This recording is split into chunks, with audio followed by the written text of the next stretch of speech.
Dupla de ataque. Dupla de ataque.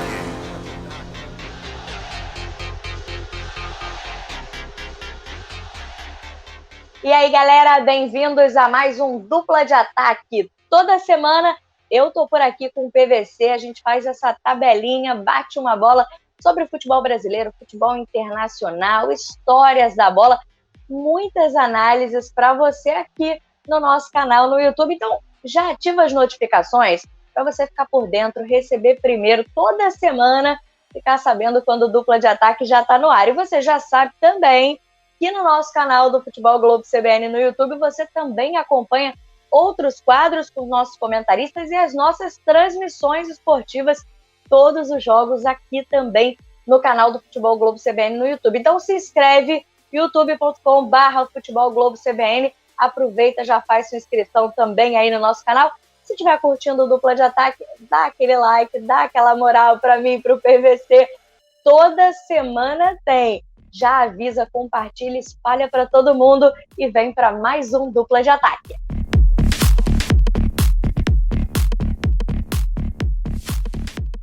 Mais uma semana que a gente precisa fazer a ressalva que o futebol brasileiro segue ignorando a pandemia no nosso país, né? Falei muito sobre isso no Dupla de Ataque da semana passada, o Dupla de Ataque 16.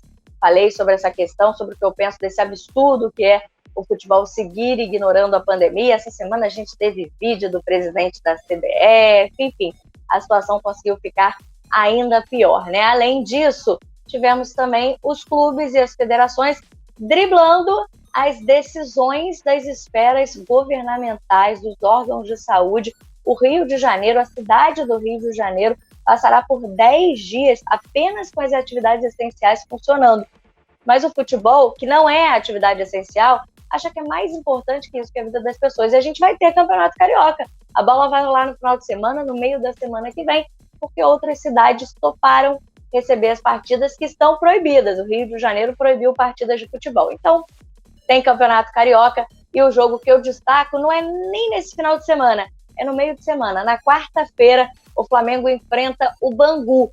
E nessa partida já vai começar a contar com os jogadores da equipe titular. Não dá para dizer que será o time titular rubro-negro, porque a ideia do Rogério Ceni é ir colocando esses jogadores aos poucos no time, mas já não será a equipe que vai enfrentar o Boa Vista nesse final de semana. Mais uma vez, essa equipe alternativa de garotos, né, de jovens da equipe sub-20 e com alguns reforços, mas de jogadores basicamente reservas, se a gente considerar o elenco principal, né? Hoje, o Pedro, os jogadores que têm entrado, né, o PP, o Michael, não são titulares absolutos do time. Esses, o Gabigol, o Arrascaeta, o Everton Ribeiro, a gente vai começar a ver já nesse jogo contra o Bangu na próxima quarta-feira. Estou nessa expectativa porque agora o Rogério Ceni vai começar um trabalho. Embora mesmo que com pouco tempo de preparação, por conta desse calendário apertadíssimo, do futebol estar ignorando a pandemia, tentando atropelar as coisas, então o que aconteceu é que o Rogério Ceni teve 2 semanas, pelo menos até o jogo da quarta-feira, 2 semanas com esse elenco titular do Flamengo, treinando esses jogadores para essa estreia, digamos, aos poucos, para não acontecer nenhuma lesão, para nenhum jogador ter um problema físico. Então, por isso que vai ser aos poucos, os que estiverem em melhor forma, mas ele teve esse período de treinamento e dessa vez inicia um trabalho. Não vai pegar como na última temporada, o trabalho andando, é ele quem começa esse trabalho. E já viu que os jogadores, o time reserva alternativo, foi bem. Conseguiu alcançar até a liderança do Carioca, tem o melhor ataque da competição, tem números muito bons, então ele vai ter que dar uma chance também para esses garotos entender como ele vai observar esses jogadores, esses reservas também. O Rodrigo Muniz está pedindo passagem. Michael fez boas partidas. O Bruno Viana, a primeira contratação, a única até aqui do Flamengo, fez um bom jogo, por exemplo, no clássico contra o Botafogo. Enfim, o Rogério Ceni tem questões para resolver, mas dessa vez só pela cabeça dele, começando um trabalho do início, né? Redundante, mas é isso, começar do começo é o que o Rogério Ceni vai fazer. Então, estou nessa expectativa para o jogo de quarta-feira para ver já em campo esse elenco com algumas peças da equipe titular e como o Rogério Ceni vai conduzir esse trabalho em 2021, já com essa novidade que a CBF divulgou aí do Campeonato Brasileiro, que cada equipe só poderá ter 2 treinadores e os próprios técnicos só poderão ter 2 trabalhos durante a temporada. Tudo bem que a CBF divulgou isso para tentar minimizar o impacto do vídeo do presidente, para que a gente discuta essa informação e não a questão da pandemia, mas a gente não vai cansar de dizer que o papel da CBF nesse momento é terrível, é um mau exemplo, achando que pode continuar o futebol brasileiro, que ele está acima das vidas, mas tem bola rolando e a gente continua analisando aqui profissionalmente também para vocês o futebol brasileiro. Quarta-feira, portanto, Flamengo e Bangu, já os primeiros titulares entrando em campo. Com o Paulista para, não para. O Carioca sem clássicos nesse final de semana, depois de Flamengo e Botafogo no meio de semana. A dupla Grenal não se enfrenta. Então eu fui buscar um clássico lá na Copa do Nordeste. O jogo que ia ser domingo à noite passou para domingo à tarde. 13 Botafogo da Paraíba. Tem nome esse clássico, é o clássico da tradição. O 13 de Campina Grande contra o Botafogo de João Pessoa, o alvinegro da Estrela Vermelha. E esses dois times já se cruzaram em decisões de campeonato na Paraíba 12 vezes. 7 títulos do 13, 5 do Botafogo nessa sequência. É muito bom ver o futebol do Nordeste se espalhando. O CSA brigando na liderança em Alagoas, o CSA brigando na liderança de um grupo na Copa do Nordeste, 13 e Botafogo da Paraíba podendo se enfrentar também.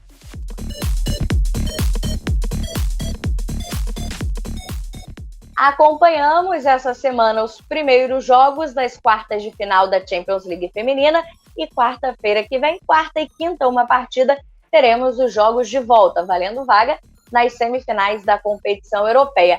Meu destaque do duelo tático é PSG e Lyon, a partida que poderia estar acontecendo, poderia ser uma disputa pelo título da UEFA Champions League, mas que pelo sorteio acabaram se enfrentando já nessas quartas de final. São duas das melhores equipes da Europa, sendo o Lyon o heptacampeão. E o que a gente viu no primeiro jogo, vitória do Lyon fora de casa, no Parque dos Príncipes, por 1-0, foi diferente do que se esperava, pelo menos nas últimas partidas. O PSG está liderando o campeonato francês.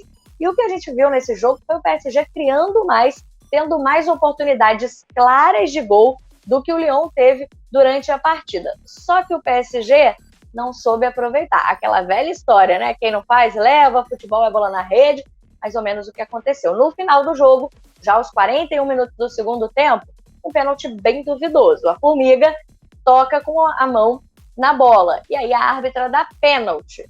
Para mim, ainda estava fora da área. Ela considerou que a Formiga estava em cima da linha e deu o pênalti. A Renard cobrou e o Lyon fez 1-0, agora tem a vantagem do empate. O que eu espero para esse jogo de quarta-feira, nesse duelo tático, é que se na primeira partida o PSG já teve mais posse de bola, mais finalização, já pisou mais no campo de ataque, nesse segundo jogo isso deve acontecer ainda mais, porque a vantagem do empate é do Lyon. 0-0 classifica o heptacampeão. O PSG, para conseguir essa classificação, precisa fazer gols. Então não vai poder errar como errou na primeira partida. Espera um time participativo, ainda mais explorando a bola longa e, ao mesmo tempo, tendo cuidado com o contra-ataque, porque o Lyon é muito eficiente na velocidade dos seus ataques, na troca de passes das suas jogadoras de frente. O PSG, para conseguir essa classificação, vai ter que ser quase perfeito, partindo com uma derrota no primeiro jogo. O Lyon deve controlar a partida, mas precisa jogar um pouquinho mais também do que no primeiro jogo. O Lyon vai ter que mostrar justamente a qualidade que tem, que faz dele o principal time europeu na modalidade. Então, quarta-feira, PSG e Lyon, vale vaga. Lyon e PSG, porque eu joguei em Lyon, vale vaga na semifinal da Champions League, sem a Luana, que sofreu essa lesão também no joelho. Bom a gente lembrar que está fora também das Olimpíadas, é desfalque para a seleção brasileira com essa lesão no ligamento. Desejando melhoras para a Luana e na expectativa para assistir esse PSG e Lyon, Lyon e PSG na quarta-feira. Um jogão de bola, isso eu garanto. Roberto Mancini era um grande camisa 10 da Sampdoria, vice-campeã da Europa de 92 e também da seleção da Itália na Copa de 90. Ele só não teve mais sucesso, só não foi mais famoso como craque, porque ele coincidiu com o Roberto Baggio, que ganhou a posição vestindo a camisa 15 na Copa de 90. E Mancini era o parceiro de Gianluca Vialli. Lembra da Sampdoria, campeã de 91? A Pagliuca, Vercovudi, Pellegrini, Manini, Lombardo, Pari, Cerezo, Dossena, Katanec, Vialli, Mantini. Nesse timaço ele despontou, foi para a seleção da Itália como jogador. Depois no Parma teve grandes momentos, na Lazio teve grandes momentos. Fez um gol contra o Parma estupendo, numa cobrança de escanteio, ele dá um tapa na bola de calcanhar na temporada 98-99. Grande jogador, virou um bom técnico. Nunca conseguiu superar esse círculo de bom técnico se tornar um grandioso treinador. Mas na seleção da Itália, ele está perto disso, porque a Itália está invicta e tem sempre a lembrança de que o Mantini foi campeão pelo Manchester City.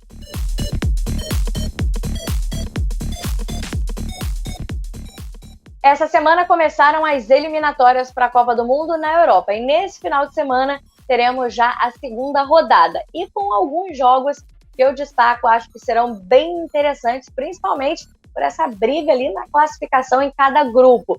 Teremos Portugal e Sérvia, as duas equipes que venceram na primeira rodada. Portugal venceu o Azerbaijão e a Sérvia venceu a Irlanda, dois resultados que deixaram os dois, as duas seleções empatadas em número de pontos e são então as seleções que tiveram o melhor desempenho na estreia, nessa primeira rodada. E, portanto, nesse segundo confronto, parece mais equilibrado, justamente por Portugal e Sérvia virem de vitórias. Acho que vai ser interessante ver a seleção portuguesa num duelo um pouquinho mais equilibrado do que foi a estreia contra o Azerbaijão. Destaco também o confronto entre França e Cazaquistão, não pelo adversário, evidentemente, mas porque a França tropeçou na primeira rodada. Todo mundo esperava dessa equipe atual, campeã mundial, que vem de uma sequência de resultados positivos na temporada, estrear com uma vitória sobre a Ucrânia. Era o esperado, quem sabe até uma goleada. Não foi o que aconteceu, 1-1.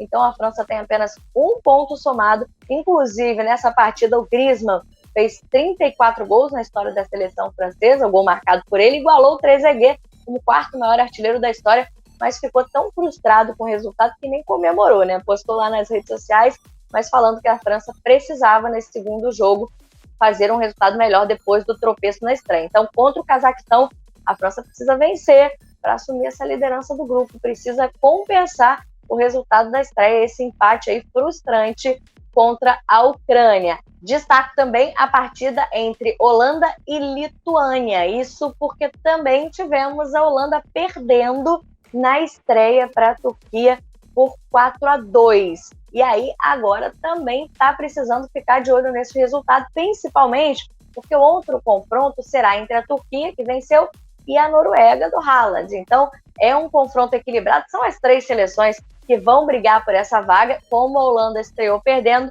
agora precisa compensar também esse resultado. Uma curiosidade sobre essa partida é que teremos presença de público. Um teste feito pela Federação Holandesa, 5.000 torcedores testados negativamente para a Covid, é o que garante a federação, colocados em lugares separados no estádio, e é um teste para o retorno de público na Holanda, que evidentemente não vive o que estamos vivendo aqui no Brasil. Mas, de qualquer forma, é já uma novidade, um teste para tentar retornar com o público aos estádios. Então, teremos torcedor nesse confronto entre Holanda e Lituânia. E destaco ainda República Tcheca e Bélgica, também em jogo desse final de semana, de duas equipes que venceram na estreia nos seus grupos. Duas goleadas que, para mim, 3-0 é goleada. A Bélgica fez 3-0, a República Tcheca goleou 6-2, e agora teremos essas duas equipes se enfrentando. Essa geração belga que a gente acredita é a última aí para essa Copa do Mundo de 2022, mas precisa se classificar nesse grupo. Lembrando que nessa fase de grupos da Eurocopa, apenas as equipes que ficarem na primeira colocação de cada grupo estão garantidas na Copa. Os segundos colocados vão disputar ainda uma repescagem para conseguirem ir à Copa do Mundo de 2022. Portanto, final de semana, segunda rodada das eliminatórias da Copa na Europa. Vamos ficar de olho nessas partidas. O clássico internacional é Bulgária e Itália. E você vai dizer assim, mas não é um clássico. Não, não é um clássico. Mas se você pensar que na história já teve Baggio e Stoichkov, já foi semifinal de Copa do Mundo, então tem um valor histórico que faz merecer, num fim de semana sem grandes clássicos, faz merecer a palavra clássico em relação àquela semifinal de 94, que nós vamos tratar também daqui a pouquinho. A Itália hoje é uma seleção para se prestar atenção, porque ela vem da ausência da Copa do Mundo de 2018, mas depois da troca de comando de Gianpiero Ventura por Roberto Mancini.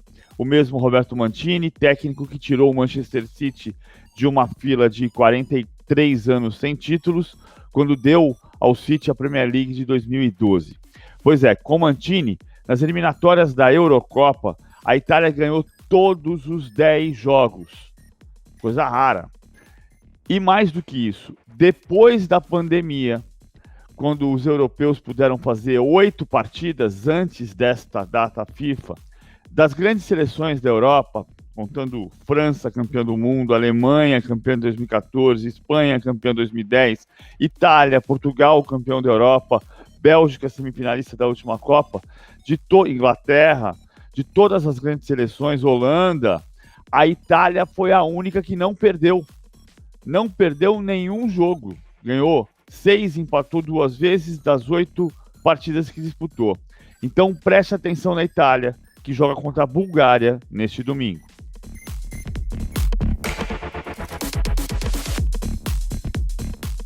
A Ferroviária foi campeã da Libertadores, bicampeã na verdade, porque em 2015 a Ferrinha já tinha conquistado o título e repetiu agora em 2021 essa competição que foi válida pela competição do ano passado, pela Libertadores de 2020. Então, a Ferrinha está garantida na Libertadores desse ano, que vai acontecer no final da temporada, em setembro, no Chile. Aí sim, a Libertadores de 2021.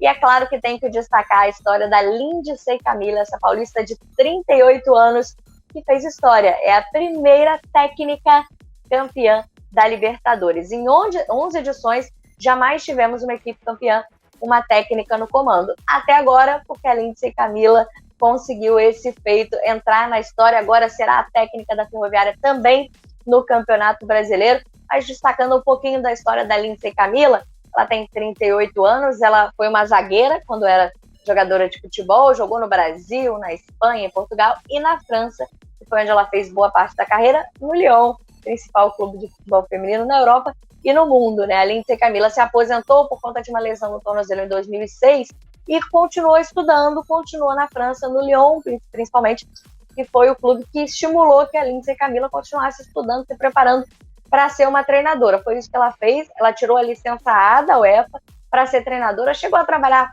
com uma seleção amadora masculina, fez alguns trabalhos na França e voltou para o Brasil em 2019 para ser auxiliar da Simone Jatobá na seleção sub-17. Estava trabalhando ali há 1 ano e meio com a seleção brasileira das categorias de base e aí foi convidada pela Ferroviária nessa temporada para assumir o lugar da Tatiele. Já com menos de 2 meses de trabalho, um título de Libertadores e o seu nome na história da modalidade, na história do futebol, como a primeira técnica campeã da Libertadores. Parabéns, portanto, a Lindsey Camila. Agora, próximo desafio é o Campeonato Brasileiro, com a Ferrinha, com as guerreiras grenais, a partir do dia 17 de abril. O Campeonato Brasileiro começaria agora no dia 28, na semana que vem, mas foi adiado, nesse final de semana, na verdade, né? Mas foi adiado por conta da pandemia e, por enquanto, está confirmado nessa lógica da CBF. Para o dia 17 de abril, teremos Lindsey Camila, técnica da Ferroviária, em campo ou à beira do campo. Roberto Baggio. Roberto Baggio é tudo o que você conhece. O craque que despontou no Vicenza, que jogou na Fiorentina. Em 1990 foi o craque mais caro do planeta ao ser vendido para a Juventus por 20 milhões de dólares. Era uma fortuna. Hoje parece uma miaria, uma mixaria, considerando o número de grandes transferências internacionais atuais. Mas o Baggio era esse cara. O Baggio aqui está como personagem porque ele tem muita importância naquele Itália e Bulgária de 94. Ele chegou a perder a posição, entrou em campo contra a Nigéria nas oitavas de final, fez os gols da classificação para as quartas de final, foi importantíssimo e decisivo contra a Espanha nas quartas, chegou às semifinais com lesão, sofrendo para jogar, mas decidindo o jogo contra a Bulgária em 25 minutos. Aos 25 minutos, já estava 2-0 para a Itália com 2 gols de Roberto Baggio. Então o Stoichkov diminuiu. Aquele Itália e Bulgária tinha Roberto Baggio de um lado e Hristo Stoichkov do outro, pouca coisa? Valeu, PVC. Espero que você também tenha curtido o Dupla de Ataque de hoje, os temas que nós analisamos por aqui. Voltamos na semana que vem, então já sabe, né? Já deixou seu like? Já curte? Ah, não, joinha, curte aqui, dá seu like pra gente pro Dupla de Ataque. Aproveita e ativa as notificações também, porque aí você já fica por dentro, toda semana você recebe, já sabe quando o Dupla de Ataque tá em campo, tá no ar, você vai ficar por dentro. E claro, né, já se inscreveu no nosso canal? Tem Dupla de Ataque, tem muito mais conteúdo, tem as nossas transmissões, youtube.com/Futebol Globo CBN, tá perdendo, então se inscreve pra já, fala pra todo mundo que toda semana tem Dupla de Ataque em campo, Camila Carelli e PVC em campo no Dupla de Ataque, batendo bola. Conta pra todo mundo e eu te espero aqui já na semana que vem. Bom final de semana!